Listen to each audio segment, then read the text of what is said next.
to Wake Up Real Estate. It's Wednesday, so it's What's Working Wednesday. We're also going to do some mortgage talk. We made some scheduling changes, and so the mortgage info sessions that we've been doing every Wednesday at 2 Eastern previously, you can catch all the replays of those on the Wake Up Real Estate show. What are you laughing about? You can catch those on the Wake Up Real Estate channel, the replays, or on the wakeup.real estate on the site. But we're going to weave that into the show. And today, we're going to talk about 5 creative ways to buy your first investment property. And it may be applicable to you, or it may be information that you can share with clients or potential clients. And so we haven't done this in a while, but I would love to hear in the comments. Do you own an investment property currently? Yes or no? Do you own an investment property currently? Yes or no? In the interest of What's Working Wednesday, are at 1 o'clock Eastern today is our mastermind workshop. It's the first one that since we've changed to this format, and it is going to be workshop style. So I'm going to share a campaign that I launched this morning that has literally blown up my inbox with sellers checking their home valuation. So if you have seller leads, home valuation leads, Z-buyer seller leads, even past clients, you're definitely going to want to be on the workshop for that. And then I'm going to share, we're going to generate appointments from my inactive or disengaged leads and appointments with my active leads. I'm going to give you the scripts, and then we are going to actually do the work. And that's at wakeup.realestate/MM.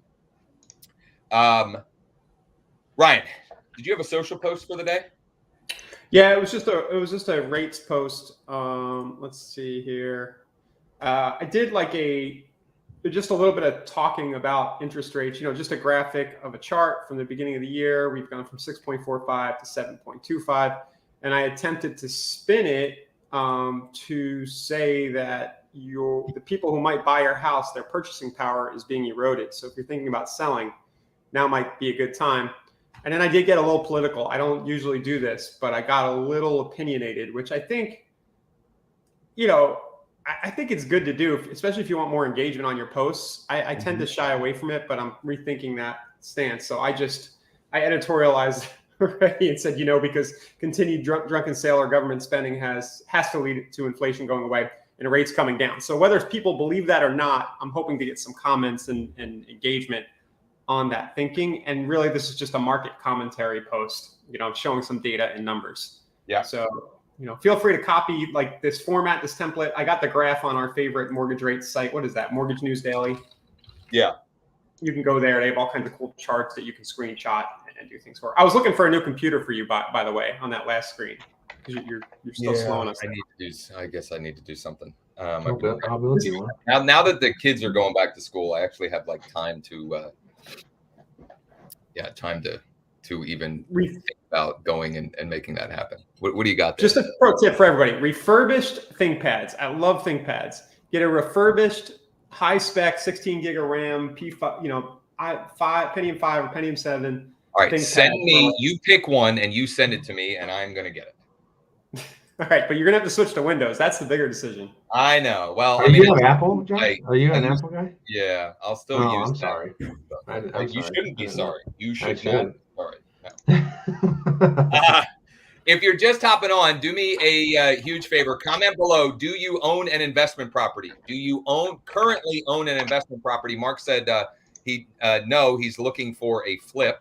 Fun fact about me, and I know Jordan has some fun things to share about this. At one point, I had 65 doors, I think, that combinations of single families and multifamilies.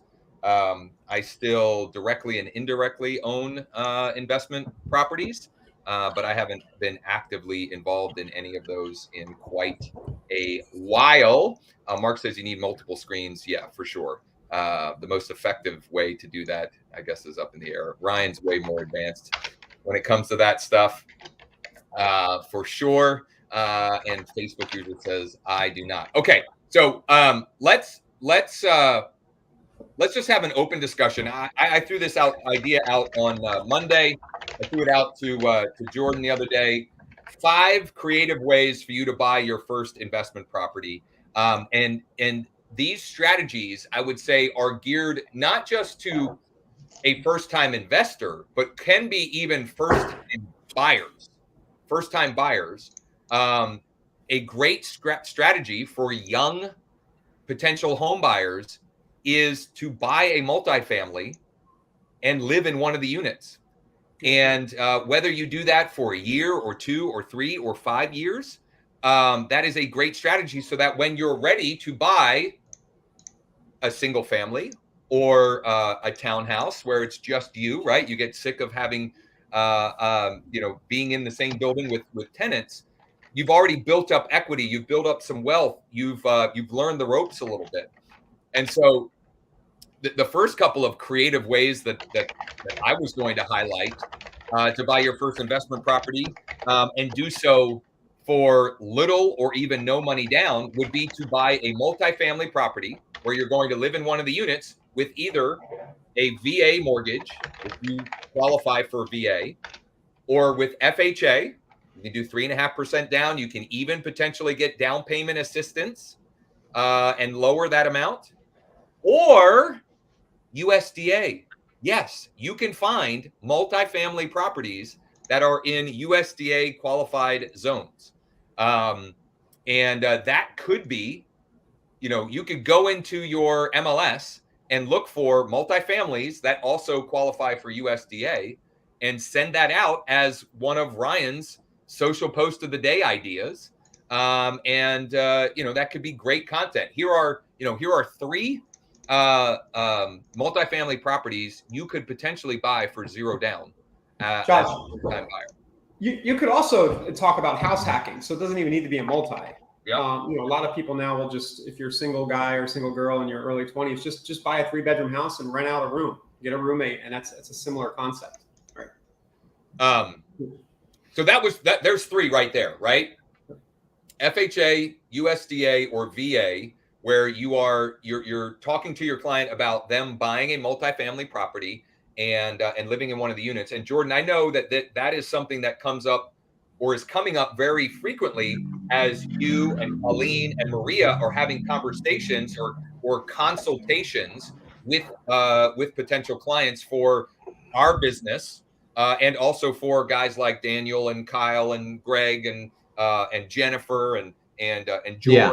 So yeah, a lot of people, especially right now with rates the way they are, and people qualifying for less, this is an easier way to be able to get into the market. A lot of times they're priced out on lower priced homes, but with multifamily unit properties, being able to use the income, you can use that rental income at 75% of whatever it's renting for to increase their pre-qualification. Yeah, they might be able to qualify for a multifamily where they're not going to qualify so easily for a $120,000 in a market that's 250 average, right? Okay, so I want to double tap on this for everybody here, because this is really important and I don't want you to miss this. Whether it's our team or someone else, your lender partner, they pre-approve a buyer and the amount's really low, and it comes back and you're like, there's virtually no way I can find them a single family house for that. You need to go back to us, which we'll do this. We're probably already doing this before it even gets to you. But if you are working with other lenders, you need to get back to them and say, what would they qualify for if they bought a 3-unit and we had income from 2 of the units and they lived in one of them? Now you've opened up the market or the possibilities for that client. And taken it from, finding a tiny little needle in a haystack to maybe, I don't know, a bigger needle in a haystack, but regardless, you open up more possibilities for them and to them if you're able to do that. And just being aware of that and having that conversation. It is something that we're hyper, I want to say hypersensitive or hyper aware, but we do think about those things. I don't want to send out a pre-approval in your market, Josh, for $80,000. I know that's not going to be realistic to be able to find, but something maybe for 210 on a duplex may be more realistic to find. I don't know. I'm not a real estate agent, but I am aware when I send a client over to a realtor and that pre-approval is super, super low. Yeah. And it's just like, it's a little deflating a little bit. And so we're just looking for solutions to where they can buy actually in a price range that they can actually get a house in. There's no shot in the dark for that low of amount. So there's 3 ideas, right? Which they're not like revolutionary, crazy, whatever. They're just a different angle on programs that have existed forever. And that may open opportunities for you. A couple of other ideas around this, again, 5 creative ways to help, whether because many of you have said you don't own an investment property. So this could be for yourself or it could be for potential clients. Another one that Jordan mentioned briefly, I think on Monday, we have non-QM, so non-traditional programs where you can buy a investment property even if you've not owned a property before, even if you're currently a renter. In fact, I have a video that I recorded this morning that I just haven't sent out there on IG and TikTok and Facebook and YouTube yet about one of those programs. And it's a case stub of a program. Has anyone? I'm sure you guys have heard of Grant Cardone. He preaches this by not owning a residence and just buying rentals, right? It's like, how do you do that? Because a lot of them don't allow you to do that. One is the 3 programs we talked about before, but you can also, if you have the money, we do have a DSCR product that allows first-time home buyers. That's the other thing is there are non-QM programs out there for when I say first-time home buyers, I just mean they've never owned a home before, right? Or in the last 3 years is what we considered a first-time home buyer. Okay, hold on. Take a minute and review that, right? Because some folks watching and listening to this don't even realize what you just said. What to be considered a first-time home buyer? What did you just say? You have to not own a home for 3 years. 3 years, right? They could have owned a home 5 years ago, 10 years ago, 25 years ago. They can still be considered or qualify for certain first-time homebuyer programs. Yeah, we open back up the. It's a selling point. It's honestly a selling point for people that have owned a home before. Like when we're talking to them about filling out an application, getting someone to fill out an application is a little bit of a grind sometimes. Getting to that next step of us getting all the personal information and everything. So when you're talking to them and you're asking them what we call exploratory questions, that is a part of our questions that we should be asking every single time. Your lender should be asking. If we're not doing it, it should be another another lender should do it. Is to ask that question each time and whether or not they're like a veteran, right? Those are little key talking points that you can talk to them about. Programs to get them a little more excited to be more apt to move forward with the process. Right. So have you owned a home in the last 3 years? No. Oh, did you know you're qualified as a first-time home buyer again? That could be a great question to ask. That is a wonderful question to ask to open the door because it's a simple question. It's a binary question, yes or no. And then that opens, you get them responding. Now you can ask them more more detailed questions. So they say yes. Do you still own the home? Right? Do you need to sell the home before you buy your next one? They say no, and you take it on a different path. You could ask them, a question about whether they might qualify for a VA, or you can take that any number of different ways from that point. All right, so we have, the traditional stuff, USDA, VA, FHA, but just looking at it from a different lens of multifamily property. There are non-QM or DSCR programs where you could buy your first investment property. One other thing that I wanted to highlight would be, it kind of ties to this, but it's not program related, but looking at do you have under leveraged assets that you could use to get the whatever down payment funds required to purchase a property. So do you have a 401k or similar investment vehicle that you might be able to take a loan from? I'm not talking about creating a taxable event here, but exploring, could I take a loan to cover the down payment funds on this, right? What are some other creative ways, maybe Ryan or Jordan? A good one there that people forget they have access to is whole life cash value, which I use frequently. I'm buying a car with whole life now, and some people are just sitting on policies they can tap. They don't even know they can. So it's a good one to bring up. Yeah, absolutely. 401ks and like life insurance or anything along those lines that they can pull from. That it is considered their money. In our world, that's considered their cash. They're not necessarily. They might be taking a loan against it, but they're taking a loan and paying themselves back versus paying a bank back. Exactly. So it is qualifying assets to be able to pull money together to purchase a home. So we got a great question in the chat here, which I'm going to get to in a minute. Even thinking more creatively, I've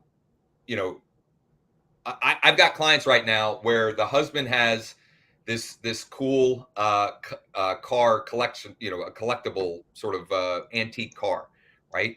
And he doesn't really use it.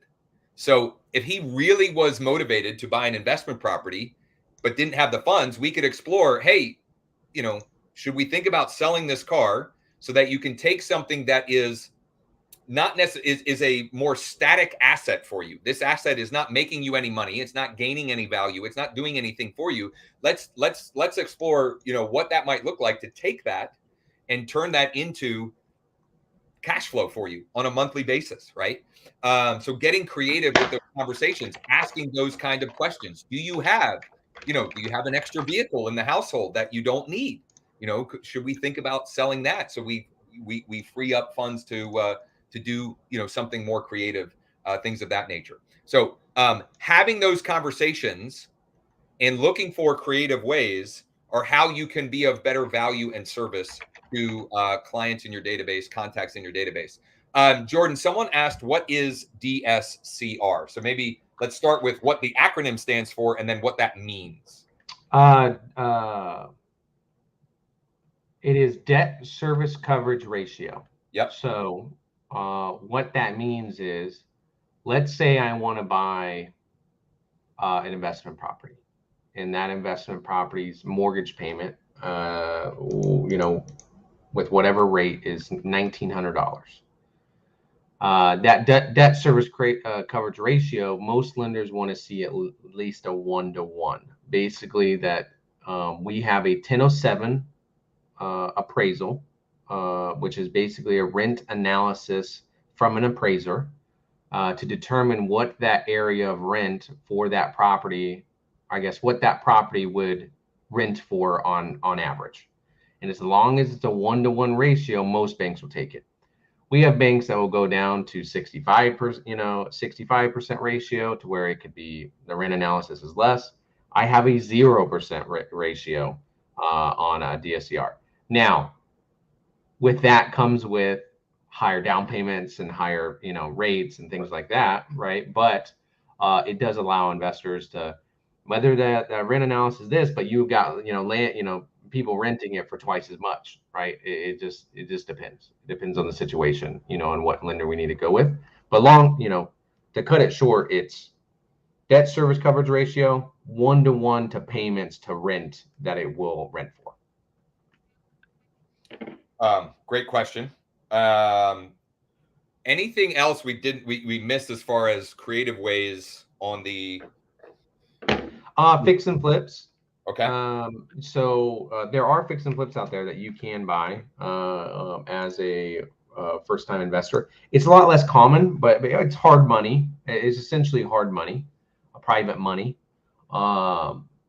Which there's a lot of lenders out there. So we did a great session. Ryan did a great session last week, a deep dive. You can go find that on the Wake Up Real Estate YouTube channel or on the site. And then Monday we talked about, I made a little 30-second blurb about a program that we actually have a lead capture page that Ryan built on the site as well.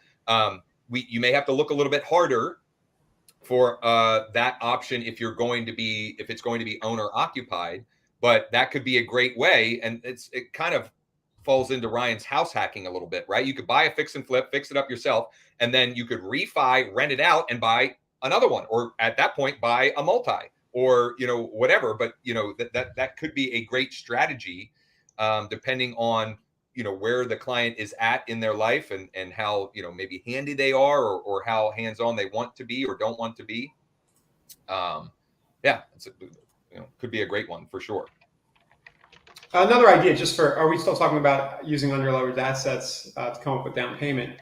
I don't think we talk to our buyers a lot, and it's a weird thing to suggest, but people could always just work more. So go Uber, DoorDash, and there's a good reason to do that. Like, give your evenings up so that you can buy an investment property. It might take you 6 months to a year, but you can build up 10 G's or something to get started. Yep. Oh yeah, absolutely. All right. Well, keep in mind too. 10% down FHA goes down to a 500 credit score. Say that again. 10% down FHA goes down to a 500 credit score.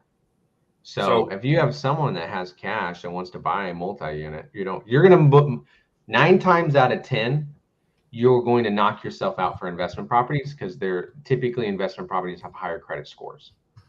But with programs where you're living in the multi-unit, where we talked in the beginning, like FHA or VA does not have a credit score requirement. And then also, that one's a little harder to get through, but almost FHA 10% down, you can get through quite often more than not. And that will go down to a 500 credit score. We did a deep dive on this on a past session where we talked about a whole bunch of different misconceptions or myths about FHA financing. And, there is a misconception out there that you have to have a 620 or a 580 to qualify for FHA. And the reality is 500 plus. Now they have to, between 500 and 580, they have to have 10% down, not 3.5. But the reason why that is a common held misconception is lots of banks and lenders have overlays that they additional guidelines that they add to the government guidelines, right? Mm-hmm. One of the many benefits of our mortgage team is we have access to over 200 wholesale lenders and over 4,000 private lenders and hard money lenders, which means we can go and find programs and products for your clients that most, if not all, other folks are not able to do. So having a team like ours, in your Rolodex, that is an ancient reference.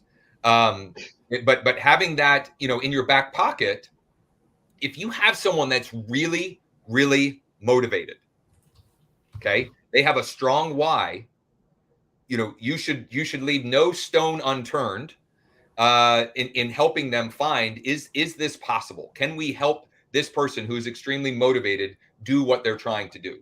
And that's why we love the broker that we're with, and the opportunity that we can provide for so many clients that we're talking to and working with, and helping with their real estate dreams, hopes and dreams. All right, so 1 Eastern today,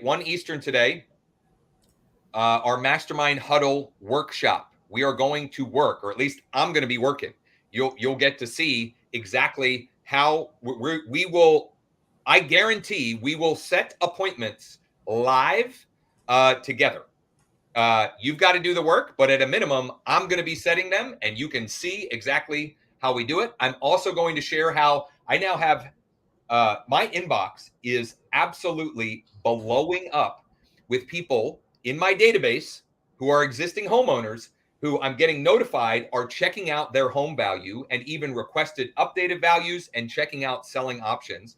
I'm going to show you exactly how I did that with my database as well. And the scripting, I'm going to give you 2 different, one for what you'd call sort of dead, inactive leads, and one for the active leads, the leads that are active in some way, shape, or form, right? In KV Core, there's a criteria for that, but you may be using a different CRM, and that may have a different criteria. It's totally free. It's a Zoom meeting, so we get to interact and have a good time. And you can register for that at wakeup.realestate/MM.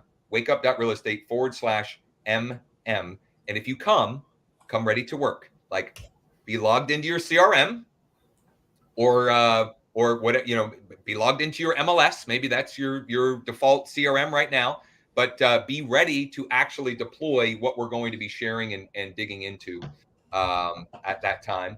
Tomorrow is Thursday, and we have a special guest. So Ryan, remind everyone who is coming and why you invited him to come hang out with our audience. Yeah, it's Greg from Agent Hub 360. It might also be Ben who's there, but basically they have this platform that ties together all your tech, and they do some cool stuff around business planning and stuff like that. So they're just going to share. I did a webinar with them. I was on their one of their podcasts, so I'm reciprocating. But these guys have some good content to share with everybody for our Tech Tip Thursday session on Thursday. Beautiful. If you yourself or you have a client that you'd like to explore one or more of these creative ways that we discuss for purchasing an investment property, you can reach out to me, or you can reach out directly to Jordan. I will put, I'm going to put his cell phone in the comments, and we'd love to see what we can do. We'd love to explore options and learn more about the situation of the scenario and how we might best help. Ryan? Can we talk a little bit about, why we're focusing in on investment right now? We got to go where the puck's going and where the business is happening. And going back to the 7.25 that I was flashing, interest rates aren't being our friend right now, but there's always business out there. So let's get a little more creative, help people buy their first investment property. There's a lot of equity and cash sitting on the sidelines right now. Let's help people tap it. Absolutely. Yep. Absolutely. This market is one where you have to be more proactive and get out there and find ways to put transactions together. And it ties into yesterday's show. If you missed yesterday's show, go back and check it out. I walk through what, why, and how I am proactively prospecting for one of the clients that I've recently gotten, what that looks like, how I'm doing it. And I've got a couple in the works from that work from yesterday that, it may or may not work for that client, but we got to get in the trenches. If you want to survive and thrive until these rates start to normalize or inventory starts to normalize, you gotta, it takes what it takes. It takes what it takes, right? You got to find ways to put things together and to create opportunities proactively. You can't just wait for the business to come to you, because you'll wait yourself right out of the business. Is the reality right now. Come hang out with us at 1, wakeup.realestate/MM. Come on tomorrow. Got a great guest. Depending on how long that conversation goes, I may share a cool tech tip, or you may have to wait till next Thursday for a tech tip that I've got lined up for you. Who knows? Jordan, thanks for hopping on here. I know Jordan's not playing at 100%, but appreciate you. I ate a bunch of drugs before I got on here. So. Oh yeah, good. That's great. Yeah, great. Yeah. So that powered me through it. Did you bring enough drugs for everybody? No, I don't think so. I think I ate them all. Oh boy. Right. Well, thanks for spending some time with us this morning, everybody. If you need anything, let us know. If not, we hope to see you in the Mastermind Workshop or tomorrow live here again. Take care. See you guys.